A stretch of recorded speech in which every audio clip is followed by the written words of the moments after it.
سلامونه زما نوم محمد ابوبکر بختیار خان دی. نن تاسو سره داسې غمجن ټاپک باندې حاضر یم چې کم باندې خو زمانه اوښکې بهیږي او هغه ټاپک دی د حنا ماشومې. ما ته ډېرو خلکو میسج وکړو وایي ته په دې معاملې باندې چپ ولې؟ زه به بالکل چپ نه یم. زه چې کله هم د څه شي سوچ کوم هغه ماشومه ده، حنا ماشومه. چې کله هم دا یې سوچ کوم ما له ژړا راځي. خو زما هم ډېر زیات مصروفیات، زما طبیعت هم ډېر زیات خراب و او پیپر هم دي، نو د هغې د وجې ډېر زیات مصروفیات. ما د دې ماشومې ډېر زیات ویډیوګانې وکتې. هغې کې ما ته پته ولګېد چې کوم د دې دا کور دی د هغې نه سمه چاردیواري نشته، بیرلي یو کور یې دی، لکه کور سم دیم نه، چاردیواري ترې نشته، دې خوا ته افغانیان اوسېږي، هغې طرف ته افغانیان اوسېږي. ما د هغې تصویران هم نه شو کتې. ما به چې کله کتل ما به سترګې به ترې پټولې. ولې؟ د ډاکټرانو د وجې. دا یو ځل هغې ډاکټرانو هسپتال ته لاړله، کور ته څنګه راولېږله، هماغه چالیسخه، هماغه ډېران نه ډکه. پکار دی پاکه کړې وه، په تابوت کې راوستې وه، کور ته ښه پاکه راوستې وه چې څوک به ونه راتله نږدې پوزه یې پټه کړه او منډې به یې کړې. ولې دومره خابین ته تلو؟ وایي ډاکټرانو لږ د دې ماشومانو الله نه خو ویېرېږي یو داسې ماشوم رالي او ښې بیا داسې ماشوم صفا نه کړي، امداد ولې ونه کړي. دا چې یو افسر ماشوم یې سره وشي یا ماشوم سره وشي، هله به جسټس راځي، هله به انصاف راځي. داسې به نه راولي انصاف. انصاف صرف د افسرانو د زور لپاره دی، د افسرانو د لورو لپاره دی. ما ریسرچ د دې باره کې ډېر زیات وکړو او ما ته پته ولګېده چې شروع شوې د اګست مهینې کې ما ته پته ولګېده چې 136 ښځې غایبې دي، 71 ښځې سره جنسي تېری شوي دي. او په دې رپورټ کې دا هم ویل کېږي چې ډېر زیات ماشومانو سره جنسي تېری شوي دي. او په جولای په مهینې کې د جولای په مهینې کې 133 ښځو سره جنسي تېری شوي دي.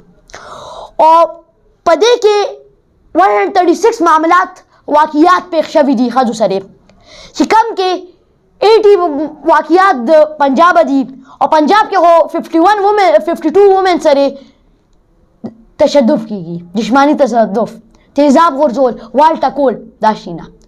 او 20 واقعات معاملات دا د سند دي او دا 13 چې کم دي دا د خیبر پختونخوا زمونږ د دې صوبې نه دي او دا 2 د بلوچستان دي. په دې کال کې ماشومانو په 100 کې نه 10 کې نه 50 کې نه 200 کې نه 500 کې نه زرګونو ماشومان د دې نه تېرېږي، زرګونه ماشومان. تاسو ته خپله ووایم چې خپل د کور روزم ما باندې 10 خلکو نظر دي، زه آرام سره ووتې نه شم. دا زه دومره یقین درلری ویل شم دا نور ماشومانو په حال دی. افسران دا یو کس په خپل زوی دپاره دومره افرټ کولی نه شي، نو به یو سیکیورټي ګارډ یو باډي ګارډ ساتي، یو مور او پلار به په هغه کې یېرې کړي چې سکول ته ځي ماشوم سره به مې څه کړي یا به روزي کو نه. دا یېره څه د وجې ده؟ یېره څه د وجې ده؟ د انصاف نشته. داسې ملزمان اوس هم کولو ګرځي، داسې کم به چې کم به امداد کوي ولا او داسې زیات به چې کم به دا جرم کوي. زه چې خپله د جومات نه واله مدرسې پورې نشم تللی، ما باندې دومره خلکو نظر وي. زه یو مالداره کس یو افیسر زوی خو به افورډ کړي ځان، به ځان له یو سیکیورټي ګارډ یو کس به ځان له والي، خو د غریب به څه کېږي؟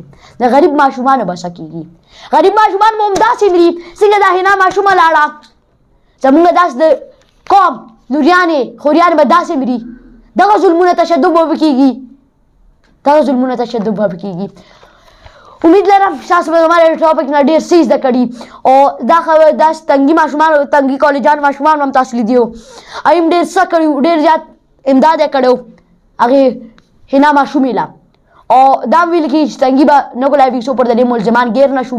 نو زه به د کوټ کې چې دا پکار دي، کوټ والته مې تاسو ته یو میسج درکول غواړم چې کوټ والته دا پکار دي چې داسې ملزمان له کیس کوي نه، کیس ولا لړوي نه، کوټ څه کوي یو 2 مهینو له ولا سزا ورکړي، یو کال له ولا سزا ورکړي، بس بیا یو کال بعد آزاد شي، بیا یو بل ماشوم مړ شي.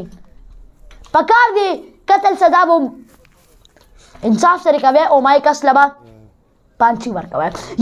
یو ځل په میدان کې کلیعام کې سریعام کې چا له پانچی ورکړي، د ملزم له پانچی ورکړي چې بیا دې څوک نرشي یو ماشومې سره یو ښځې سره دا چل بیا وکړي، بیا دې څوک نرشي دا وکړي.